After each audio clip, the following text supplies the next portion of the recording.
Graphics Rabiul চ্যানেলের পক্ষ থেকে সকলকে স্বাগতম জানাচ্ছি। আমি মোহাম্মদ রবিউল ইসলাম, একজন প্রফেশনাল গ্রাফিক্স ডিজাইনার এবং ফ্রিল্যান্সার।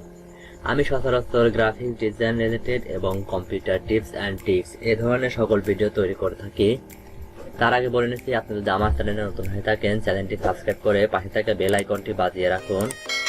তো আমি আজকে আপনাদের মাঝে যে বিষয়টি উপস্থাপন করব সেটি ফটোশপ সিলেকশন সম্পর্কে।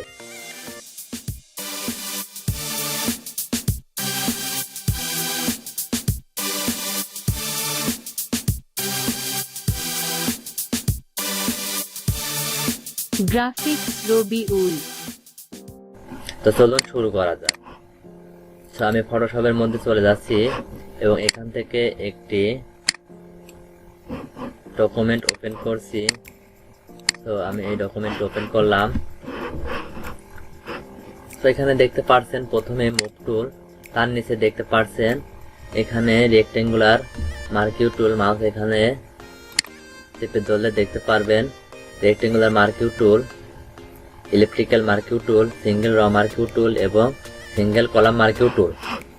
তো এই মার্কিউ টুল সম্পর্কে আজকে বিস্তারিত আলোচনা হবে সিলেকশনের। তো এখানে দেখতে হবে যে আপনার যে টুলসের নিচে সাদা অংশ, ছোট একটি অংশ এখানে দেখতে পাচ্ছেন কতগুলো টুলের নিচে এভাবে রয়েছে। তো এইভাবে যে টুলের নিচে সাদা অংশ থাকবে, বুঝতে হবে যে এই টুলসের আরো কতগুলো সাব টুল রয়েছে। দেখতে পাচ্ছেন এখানে আরো কতগুলো সাব টুল রয়েছে। এভাবে করে বুঝতে হবে এই আইকন, সাদা আইকন থাকলে সাব টুল রয়েছে। তো আমি আজকে আপনাদেরকে দেখাবো সিলেকশন সম্পর্কে। তো এখানে দেখতে পাচ্ছেন মাউসের কার্সার রাখলে নিউ সিলেকশন, এটিতে ক্লিক করলে এটি মূলত সিলেকশন হবে এবং দেখতে পাচ্ছেন এটি এদিকে ওদিকে এভাবে সিলেকশন হচ্ছে। যখন আমি কিবোর্ডের শর্টকাট ব্যবহার করব শিফট চেপে, যখন আমি এটি এভাবে সিলেকশন করব, তখন দেখতে পাচ্ছেন এটি চতুর্দিকে সমানভাবে সিলেকশন হচ্ছে। আর যখন কিবোর্ডের শিফট ছেড়ে দিব, দেখতে পাচ্ছেন এটি যেদিকে খুশি সেদিকে মুভ করতে পারছে। আর যখন কিবোর্ডের শিফট চেপে ধরে এটা করব, তার দিকে সমানভাবে হবে। এবং আমি চাচ্ছি যে আমার যে এখান থেকে পয়েন্টটা শুরু হয়েছে এটি রং জায়গা। তো আমি এটি কিবোর্ডের স্পেস বাটন শিফট চেপে ধরা অবস্থায় কিবোর্ডের স্পেস বাটন চেপে ধরে দেখতে পাচ্ছেন আমি এই ডাইরেকশনটাকে, এই কর্নারটাকে মুভ করে ড্র্যাগ এন্ড ড্রপ করে সরাইতে নড়াইতে পারছি। তো আমি চাইলে এটা আমার ইচ্ছা মতো করে আমি এটা নিতে পারছি এবং এভাবে দেখতে পাচ্ছেন সিলেকশন করতে পারছি। এই হচ্ছে নিউ সিলেকশন, এভাবে আর কি মূলত কাজ করে।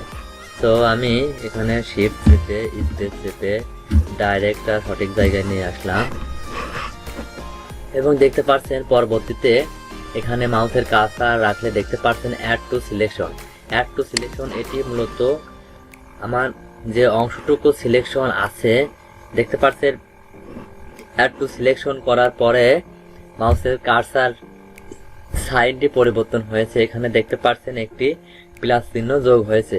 এটি বুঝতে হবে যে এটি আপনি যোগ করতে পারবেন, মানে অ্যাড করতে পারবেন।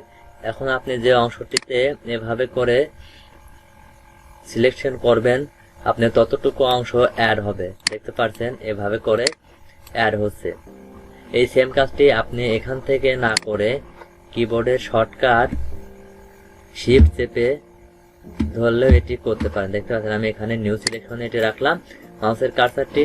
এখন যদি আমি কিবোর্ড থেকে শিফট প্রেস করি, দেখতে পাচ্ছেন আমার কার্সারের সাইনটি পরিবর্তন হচ্ছে। দেখতে পাচ্ছেন এখানে প্লাস। এই যে এখন যদি আমি শিফট চেপে ধরে যদি এভাবে সিলেকশন করতে থাকি, তাহলে দেখতে পাচ্ছেন বাকি যে অংশটুকু সিলেকশন করছি এটি যুক্ত হচ্ছে, প্লাস হচ্ছে, অ্যাড হচ্ছে। তো পরবর্তীতে দেখতে পাচ্ছেন মাউসের কার্সারটি রাখলে এখানে সাবট্রাক্ট ফ্রম সিলেকশন। এই সাবট্রাক্ট টুল সিলেকশন এটি মূলত যে সিলেকশনটি আমি ইতিমধ্যে করেছি সেটিকে বাদ দিয়ে দিবে, মানে মাইনাস করে দিবে। দেখতে পাচ্ছেন এখানে মাউসের কার্সার সাইনটি এখানে মাইনাস চিহ্ন দেখাচ্ছে, এখানে পরিবর্তন হয়েছে। তো সেম কাজটি আপনি আবার দেখতে পাচ্ছেন এখানে আমি সিলেকশনে রাখলাম এবং এখন এখান থেকে সরাসরি সিলেক্ট না করে আমি কিবোর্ডে শর্টকাট শিফট চেপে ধরছি, দেখতে পাচ্ছেন প্লাস চিহ্ন আসে, এবং যখন আমি এটি অল্টার বাটন চেপে ধরবো তখন দেখতে পাচ্ছেন সাবট্রাক্ট ফ্রম সিলেকশন, এই মাইনাস চিহ্নটি চলে আসে। তো এভাবে করে আপনি ম্যানুয়ালি এখান থেকে সাবট্রাক্ট ফ্রম করতে পারেন, এবং আপনি যে কোনো জায়গায় থাকা অবস্থায় আপনি অল্টার বাটন চেপে ধরে সাবট্রাক্ট ফ্রম সিলেকশন করতে পারেন। এভাবে করে আর কি সিলেকশনের কাজটি করা হয়। এবং পরবর্তীতে দেখতে পাচ্ছেন এখানে মাউসের কার্সারটি রাখলে ইন্টারসেক্ট উইথ সিলেকশন, এটি মূলত কিভাবে কাজ করে আমি এটি কিভাবে ডিলিট করলাম। এটি হচ্ছে আপনার, আমি আবার সিলেকশনটি করছি এবং কিবোর্ডের কন্ট্রোল ডি বাটন চেপে ধরলে আপনার যে সিলেকশনটি থাকবে এটি ডিসিলেক্ট হয়ে যাবে। এবং এই সিলেকশনটি আমি দেখাই, দেখতে পাচ্ছেন আমি এখানে সাবট্রাক্ট ফ্রম সিলেকশন যদি করে এখানে দেখতে পাচ্ছেন এভাবে করে মাইনাস হচ্ছে, আমি বাইরে যতটুকু অংশ ধরে সিলেকশন করছি ততটুকু অংশ সাবট্রাক্ট হচ্ছে, মাইনাস হচ্ছে। এখন আমি যখন ইন্টারসেক্ট উইথ সিলেকশন এটি করব তখন কি হবে, আমি এই যে সিলেকশনের মধ্যে থাকা এর মধ্যে যতটুকু সিলেকশন করব ততটুকু থাকবে, বাদ বাকি সব আউটসাইড থেকে এটি মাইনাস হয়ে যাবে। দেখতে পাচ্ছেন আমি এখানে সিলেকশনটি এভাবে করে করছি, সবকিছু মাইনাস হয়ে গেল। যতটুকু সিলেকশন করব ততটুকুর মধ্যে আপনি থাকবে আর বাদ বাকি সব আউটসাইড থেকে মাইনাস হয়ে যাবে। এটি মূলত ইন্টারসেক্ট উইথ সিলেকশনের কাজ। তো এখানে দেখতে পাচ্ছেন সিঙ্গেল র মার্কিউ টুল, সিঙ্গেল কলাম মার্কিউ টুল। এখানে সিঙ্গেল র মার্কিউ টুল আমি একটি ক্লিক করছি, দেখতে পাচ্ছেন এখানে সিলেকশন হয়েছে। আমি এটি কালার পরিবর্তন করে দিচ্ছি, এটি আমি জুম না করলে বুঝতে পারবে না। দেখতে পাচ্ছেন এখানে একটি মাত্র পিক্সেল নিয়ে এখানে সিলেকশন হয়েছে। এটি আসলে মূলত সিঙ্গেল র মার্কিউ টুলের কাজ। এবং আপনি যখন সিঙ্গেল কলাম মার্কিউ টুল ইউজ করবেন, আমি এখানে একটি ক্লিক করছি, দেখতে পাচ্ছেন এখানে 1 পিক্সেল ধরে সিলেকশন হয়েছে এবং আমি এটিও কালার পরিবর্তন করে দিচ্ছি, দেখতে পাচ্ছেন এটি 1 পিক্সেল ধরে সিলেকশন হয়েছে। এটি আসলে মূলত সিঙ্গেল র এবং সিঙ্গেল কলাম মার্কিউ টুলের কাজ। আমি এখান থেকে কন্ট্রোল ডি প্রেস করে সিলেকশনটা উঠাই দিচ্ছি এবং কন্ট্রোল অল্টার জেড দিয়ে ব্যাকে চলে আসছে।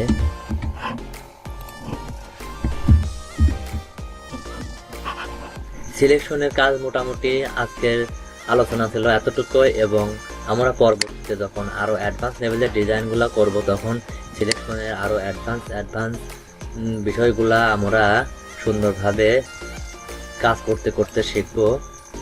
তো আজকের ভিডিওটি যদি দেখে আপনাদের ভালো লেগে থাকে তাহলে অবশ্যই একটি সুন্দর লাইক এবং সুন্দর মতামত কমেন্টের মাধ্যমে জানিয়ে দিবেন, এবং আমার চ্যানেলের অন্যান্য ভিডিও দেখার আমন্ত্রণ জানিয়ে আজকের ভিডিওটি শেষ করছি।